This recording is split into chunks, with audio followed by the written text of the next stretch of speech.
भ्रम की उलझन।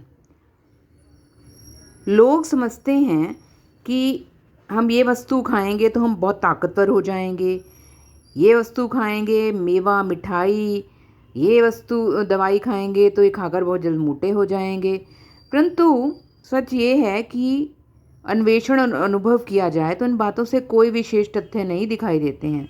हजारों ऐसे धनवानों और मध्यम श्रेणी के लोगों के उदाहरण प्रस्तुत कर सकते हैं जो बलवान बनने की इच्छा से बहुमूल्य वस्तुएं खाने में प्रचुर धन व्यय करते हैं, यानी कि वो बहुत सारा धन खर्च करते हैं कि हम ऑर्गेनिक सब्जियां खा लें, ऑर्गेनिक फ्रूट्स खा लें, एग्जॉटिक फूड्स खा लें, परंतु शरीर वैसे का वैसा ही दुर्बल बना रहता है।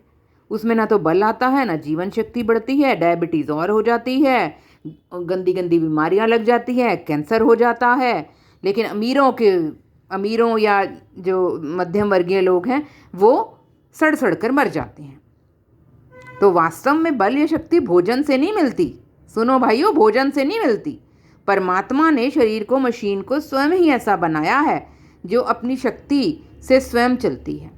आपके मुंह में जो लार होती है, जो थूक होता है ना, उसकी लार बनती है, और अमाशय के रस, आपके यकृत मतलब लिवर के बाइल जूस जिसको बोलते हैं हम, जो लिवर का जूस होता है, यकृत के पित्त बोलते हैं, जिनको हिंदी नहीं आती अच्छी उनके लिए मैं ऐसे बोल रही हूँ।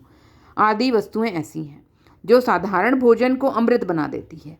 हम अपना वास्तविक भोजन खुद अपने अंदर धारण किए हुए हैं। नालायकों, इंडियन संभल लो। परमात्मा नहीं चाहता कि मेरी संतान रोटी के टुकड़ों के लिए मारी मारी फिरे और पेट का रोना लेकर दुनिया में तिरस्कृत होती फिरे, जैसे कि इंडिया हो रहा है। हंगर इंडेक्स में 200 नंबर पे पहुंच चुका है इंडिया, रोता ही जा रहा है ग्रीन रेवोल्यूशन के बाद भी। जैसे प्रदेश जाते हैं, जैसे आप बाहर की कंट्री में जाते हो तो स्नेहमयी माता रास्ते में खाने के लिए, आपकी माता, आपकी मदर खाने के लिए बड़े बड़े उत्तम भोजन बनाकर साथ देती है कि मेरा प्यारा पुत्र कहीं रास्ते में भूखा ना मर जाए। उसी तरह परमात्मा ने जिंदगी भर खाने लायक टोसा हमारे साथ बांध दिया है। हम बाहर की किसी वस्तु को नहीं खाते, वरन खुद अपने को ही खाते हैं और स्वयं स्वस्थ एवं प्रसन्न रहते हैं। भोजन के समय दोस्तों, आपको ठीक से दिखाई दे रहा है? 1 मिनट, मैं ठीक करता हूँ। भोजन के समय थाली में रखकर जो वस्तुएं सामने आती हैं वे हमें एक प्रकार की गर्मी देती हैं। तुमने तेल से चलने वाली आटा पीसने की चक्की आदि को देखा होगा। इनके एक स्थान पर आग जलती रहती है। उस आग को जलते रहने के लिए तेल या कोयला खर्च होता है। आग जलने से जो गर्मी उत्पन्न होती है उससे इंजन के पुर्जे चलने लगते हैं। उसे चलाने के लिए गर्मी चाहिए। शायद किसी बढ़िया कोयले की आग में कुछ विशेष तासीर भी हो जो इंजन को अधिक पोषण करती है, पर आमतौर से इतनी बारीकी से ध्यान नहीं दिया जाता। इंजन चलाने वाला इतना ही ध्यान रखता है कि कोयला या तेल निर्दोष हो, सात्विक हो, उसमें मलिनता के ऐसे दोष ना हो जिससे अग्नि मंद जले, कम गर्मी उत्पन्न हो या धुआं निकले, क्योंकि वो जानता है कि ऐसा कोयला इंजन को खराब कर सकता है।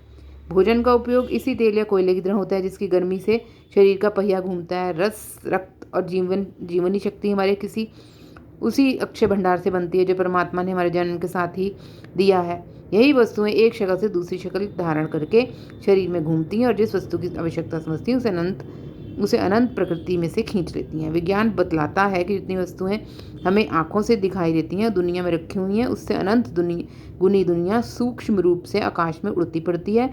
तुमने अपने चूल्हे में 20 सेर लकड़ियाँ जला दी, अब उनकी राख सिर्फ 2 सेर मौजूद है। शेष 18 सेर वस्तु कहाँ गई? यह आकाश में उड़ गई।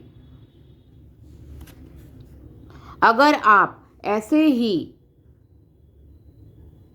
जानकारी और प्राप्त करना चाहते हैं तो सब्सक्राइब कीजिए दोस्तों।